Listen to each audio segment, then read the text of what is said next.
Hey guys, today we are here at Browns Valley Open Space Preserve, located here by Vacaville at the outskirts of the city.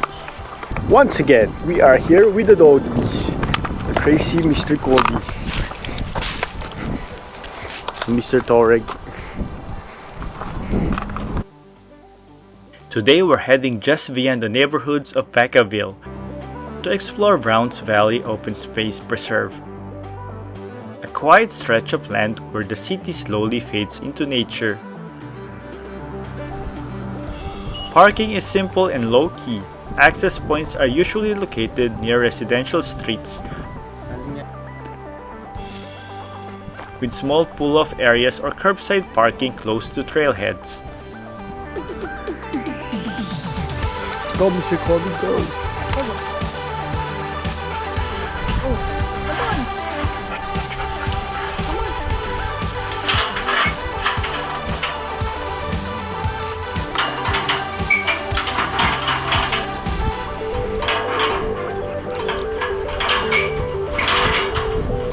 That's how we enter this place.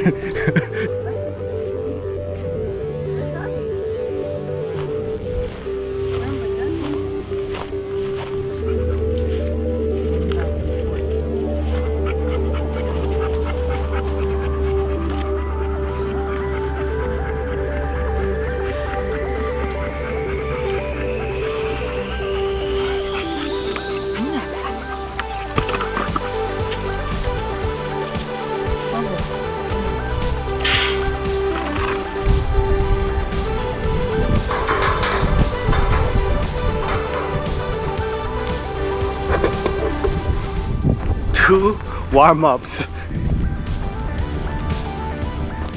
This park may not be a historic monument or a grand destination, but it represents something just as important, a community gathering space shaped by everyday life.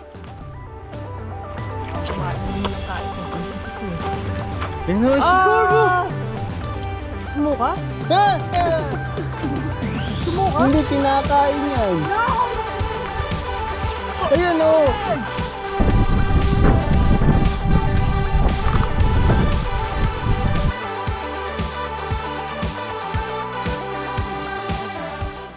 So guys, this place is popular for boulder climbing. This is my first time trying it out, so wish me luck. This one.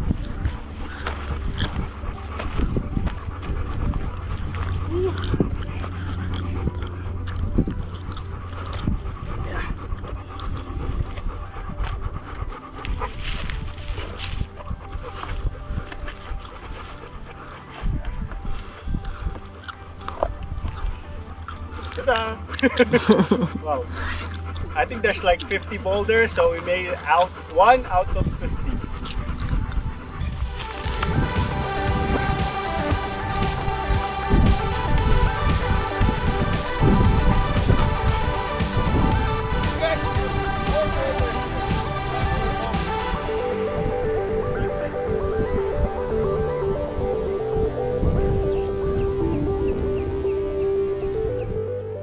This preserve exists because Vacaville made the choice. As homes and streets expanded into the surrounding hills, parts of Brown Valley were set aside to remain open, natural and undeveloped. The goal was simple: protect the landscape while still giving people a place to walk, hike, and reconnect with the outdoors.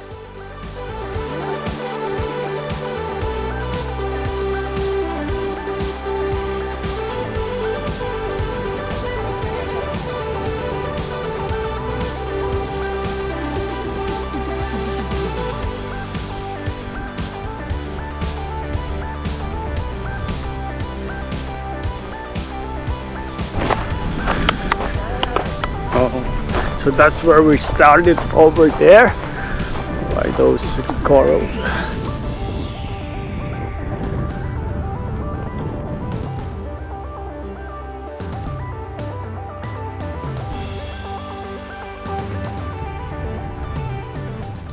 Long before it became an open space preserve, this land was part of the traditional homeland of the Patwin-speaking Native American tribes.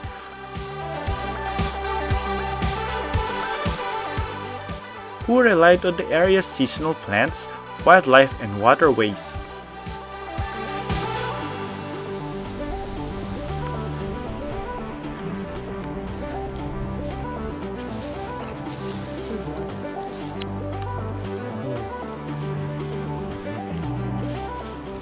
As you move along the trails, the scenery opens up quickly. Rolling hills stretch out in every direction, covered in grasses that change color with the seasons. In spring, everything turns green and wildflowers appear. By summer, the hills glow golden under the sun, just like now.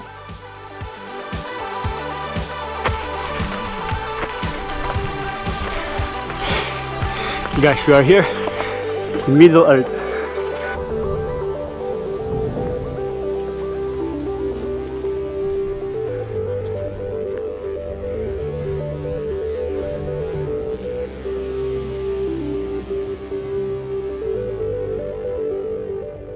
Some visitors are also surprised to find bouldering here. Scattered rock formations provide low height, rope-free climbing that local climbers enjoy for quiet practice. It's a low-key scene, focused on balance and movement rather than crowds. If you're climbing, use crash pads, stick to established problems, and follow a leave no trace mindset.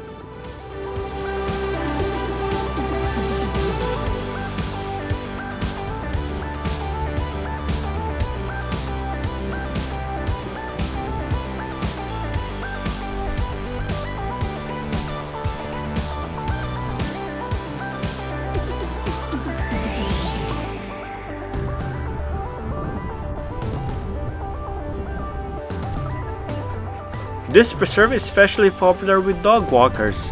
You'll see locals out here daily, such as us, giving their dogs space to stretch their legs while enjoying the open views.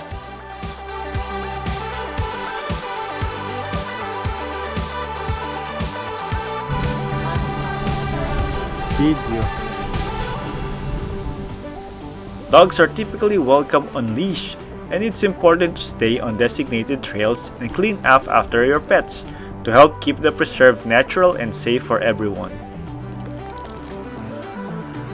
Yeah. Mag-swing ka again. Swing!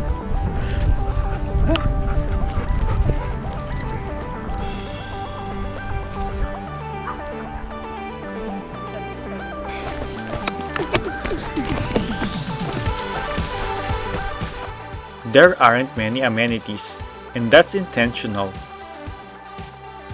No playgrounds, no sports fields, and limited shade.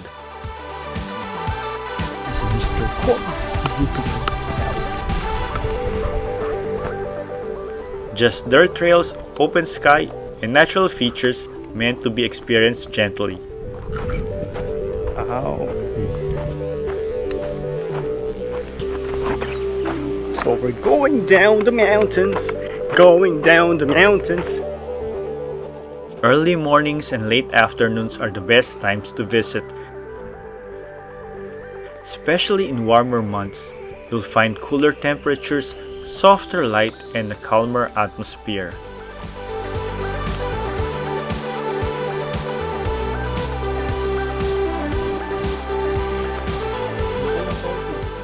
If you're coming out, bring water, wear good walking or hiking shoes, and don't forget sun protection. Stay on marked trails, respect wildlife, and pack out everything you bring in. There's no large parking lot here, so visitors should park legally.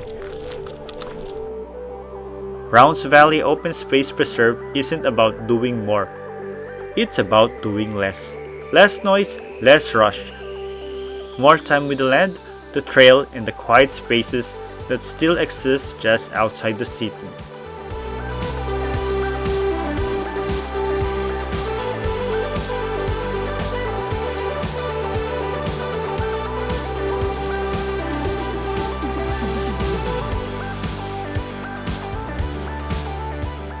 Sometimes the best places aren't built at all. So guys, so that's it for Brownsville Open Preserve. Till next time, bye!